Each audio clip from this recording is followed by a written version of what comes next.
Empires rarely fall to the armies marching outside their gates. Long before the walls are breached, the structure rots from the inside until the illusion of absolute control finally shatters. 2 millennia ago, the Indian scholar and political strategist Chanakya formalized this reality in the Arthashastra. He defined kingship as a heavy trusteeship, where the ruler acts as a disciplined guardian rather than a consumer of the state's wealth. To govern an empire, a king first had to govern his own mind. If a ruler could not control his baseline impulses, he had no mechanism to control millions of citizens or navigate the brutal geopolitics of ancient India. The math of survival was simple. The most lethal threat to a nation's security was the internal decay of its leader's discipline. Chanakya described the state as an organism composed of 7 essential elements, or limbs, called the Saptanga: the king, the ministers, the populace, the forts, the treasury, the army, and the allies. These elements had to function together flawlessly. In the Arthashastra, Kautilya states explicitly that sovereignty is possible only with assistance, noting that a single wheel can never move the chariot on its own. As the driver of that chariot, the king carried the burden of maintaining financial health to fund the state's operations. A prosperous treasury was required to ensure the constant welfare and protection of the public. If a monarch prioritized his appetites over this mechanical balance, imposing harsh taxes to fund his personal luxuries, the subjects would become impoverished and disloyal. When the people lose faith, the military and the ministers soon follow. The moment the central pillar of the state gives way to its own greed, all the outer defenses collapse inward. Ancient Indian philosophy categorized these personal vulnerabilities as the Arishadvarga, the 6 enemies of the mind: desire, anger, greed, pride, arrogance, and delusion. To a political strategist like Chanakya, these were tactical vulnerabilities. A king consumed by greed extracts too much wealth, which starves the population and directly destroys the foundation of his own power. Arrogance creates a similar blind spot. A haughty ruler shuts out the honest feedback of his ministers, ignoring the reality of his kingdom while alienating the very allies he relies on for survival. Rival nations understand this math perfectly.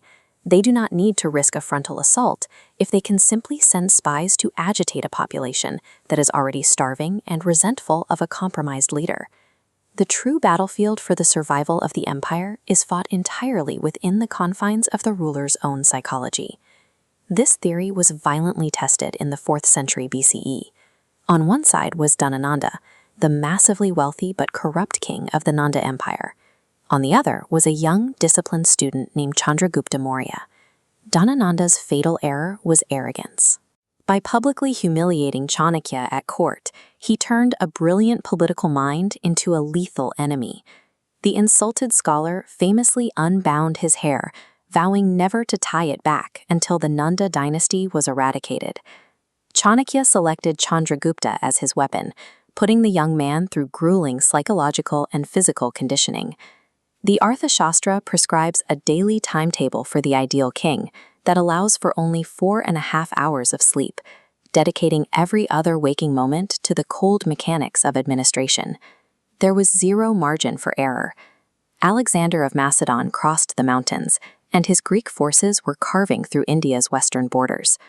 While Dhanananda alienated his subjects, Chandragupta's strict adherence to self-denial and duty allowed him to weaponize the king's moral decay against him.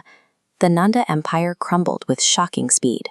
Chandragupta's tactical strikes hit a dynasty already hollowed out by the deep-seated disloyalty of a populace exhausted by years of extortion. Chandragupta assumed the throne as a servant administrator. He prioritized the state's survival through the same calculated discipline Chanakya had drilled into him during his training. This page details righteous conquest. The Arthashastra disapproves of wars for annihilation, stating a king must win righteously. Capturing territory gives the victor the absolute duty to guarantee the welfare of new subjects. In the happiness of his subjects lies the king's happiness. Lasting political power requires a complete alignment between the prosperity of the masses and the strict self-denial of the person sitting on the throne. 2 generations later, Chandragupta's grandson, Ashoka the Great, cemented these exact philosophies into the physical landscape of the continent. He carved edicts into massive rock sphinxes across India, promising equal justice and public welfare. Following a bloody campaign in Kalinga, Ashoka abandoned violent expansion altogether.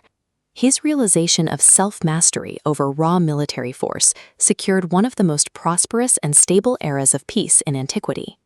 Kautilya's core lesson proved accurate.